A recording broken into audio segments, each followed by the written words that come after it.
Electoral bond क्या है? Electoral bond राजनीतिक दलों को चंदा देने का एक वित्तीय जरिया है। यह एक वचन पत्र की तरह है जिसे भारत का कोई भी नागरिक या कंपनी भारतीय स्टेट बैंक की चुनिंदा शाखाओं से खरीद सकता है और अपनी पसंद के किसी भी राजनीतिक दल को गुमनाम तरीके से दान कर सकता है। भारत सरकार ने इलेक्टोरल बॉन्ड योजना की घोषणा 2017 में की थी। इस योजना को सरकार ने 29 जनवरी 2018 को कानूनन लागू कर दिया था। इस योजना के तहत भारतीय स्टेट बैंक राजनीतिक दलों को धन देने के लिए बॉन्ड जारी कर सकता है। इन्हें ऐसा कोई भी दाता खरीद सकता है जिसके पास एक ऐसा बैंक खाता है जिसकी केवाईसी की जानकारियां उपलब्ध हैं। इलेक्टोरल बॉन्ड में भुगतानकर्ता का नाम नहीं होता है। योजना के तहत भारतीय स्टेट बैंक की निर्दिष्ट शाखाओं से 1,000 रुपए, 10,000 रुपए, 1 लाख रुपए, 10 लाख रुपए और 1 करोड़ DH रुपए में से किसी भी मूल्य के इलेक्टोरल बॉन्ड खरीदे जा सकते हैं। चुनावी बॉन्ड्स की अवधि केवल 15 दिनों की होती है, जिसके दौरान इसका इस्तेमाल सिर्फ जन प्रतिनिधित्व अधिनियम के तहत पंजीकृत राजनीतिक दलों को दान देने के लिए किया जा सकता है।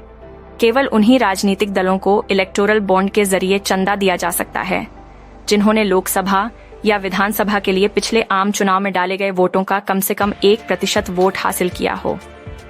योजना के तहत चुनावी बॉन्ड जनवरी, अप्रैल, जुलाई और अक्टूबर के महीनों में 10 दिनों की अवधि के लिए खरीद के लिए उपलब्ध कराए जाते हैं।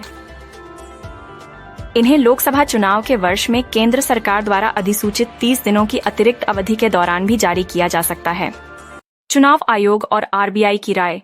साल 2019 में सुप्रीम कोर्ट के सामने दायर एक हलफनामे में चुनाव आयोग ने कहा था कि इलेक्टोरल बॉन्ड राजनीतिक फंडिंग में पारदर्शिता को खत्म कर देंगे और इनका इस्तेमाल भारतीय राजनीति को प्रभावित करने के लिए विदेशी कॉरपोरेट शक्तियों को आमंत्रण देने जैसा होगा।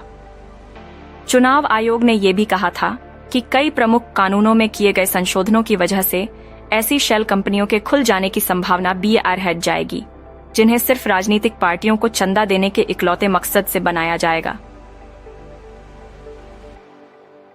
ADR की याचिका के मुताबिक भारतीय रिजर्व बैंक RBI ने बार बार चेतावनी दी थी कि इलेक्टोरल बॉन्ड का इस्तेमाल काले धन के प्रसार, मनी लॉन्ड्रिंग और सीमा पार जालसाजी को बढ़ाने के लिए हो सकता है।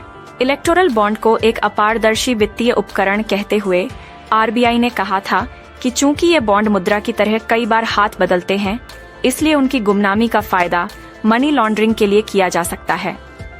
किसे कितना फायदा? चुनाव निगरानी संस्था association of democratic reforms ADR की एक रिपोर्ट के मुताबिक 2016-17 और 2021-22 के बीच 5 वर्षों में कुल 7 राष्ट्रीय दलों और 24 क्षेत्रीय दलों को चुनावी बॉन्ड से कुल 9,188 करोड़ रुपए मिले।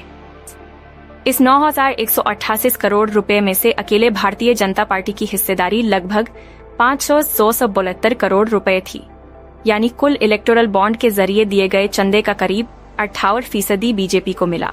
इसी अवधि में कांग्रेस को इलेक्टोरल बॉन्ड से करीब 952 करोड़ रुपए मिले, जबकि तृणमूल कांग्रेस को 766 करोड़ रुपए मिले।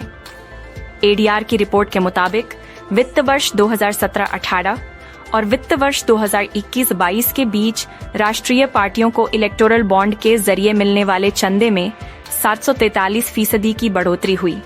वहीं दूसरी तरफ इसी अवधि में राष्ट्रीय पार्टियों को मिलने वाला कॉरपोरेट चंदा केवल 48% बढ़ा। ADR ने अपने विश्लेषण में पाया कि इन 5 सालों में से वर्ष 2019-20